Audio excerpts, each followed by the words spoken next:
We produce high quality, ready to use pastry dough for consumers at home and for restaurant chefs as well. So we produce 4 products. We have a beautiful all butter puff pastry, sour cream pastry, a vanilla bean sweet pastry and a dark chocolate pastry.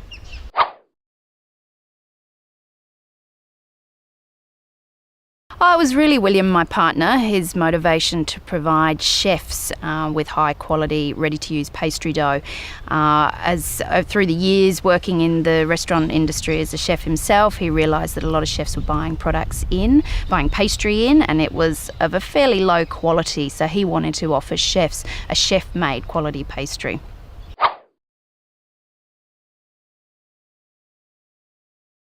Well, being a small business, we didn't have huge funds available to us to do any intensive market research. But what we did do is we obviously looked at competitors in the marketplace. We looked at the products that they supplied. We looked at the customers that would be buying our products. So in the food service industry, we spoke to a lot of chefs.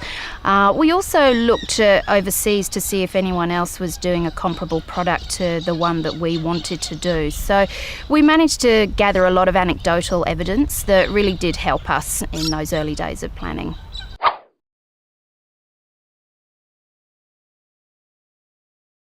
Lots of things. I would have liked to have had a better understanding of financial management. I'd say that would be the most critical thing. And negotiation. I would have liked to have had a good understanding of negotiation, because there's a lot of aspects of running a business on a day-to-day basis where you are negotiating with people. But there's always things come up every day in small business where, you're learning something new all the time.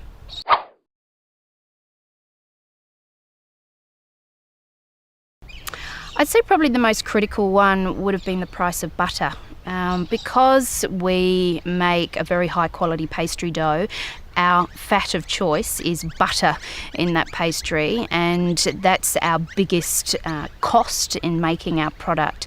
And we were quite naive about the fact that butter pricing can fluctuate.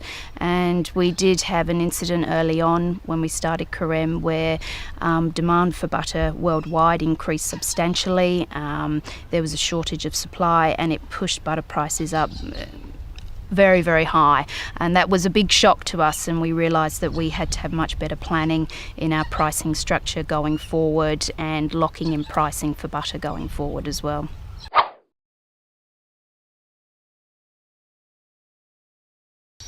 I think it was very important. If we didn't have a business plan, we would be lacking in guidance in many areas in the business, be it marketing, be it how we were going to finance the business, how we were going to structure the business. So, a business plan was pretty critical in laying out a map for, how you were going to get the business established and running.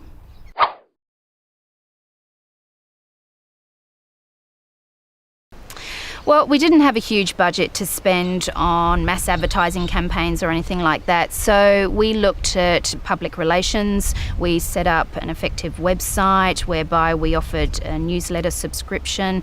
We go to consumer shows such as Good Food and Wine Show. We offer cooking classes.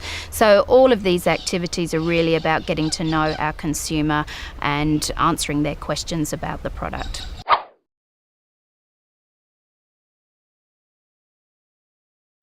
Keeping your debtors under control. That's my critical one.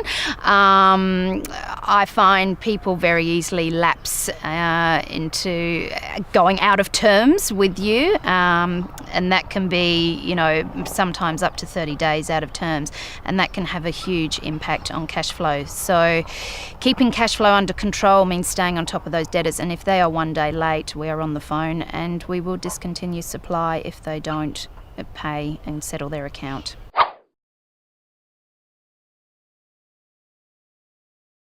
We put a lot of energy into our website and our online communications. So we have a subscription-based newsletter that you can subscribe to, obviously, through our website. We have a Facebook page, which we're very active on. So online for us means we can communicate with our customers about how to use our product. We can hopefully inspire them on what to do with it. So it's very critical.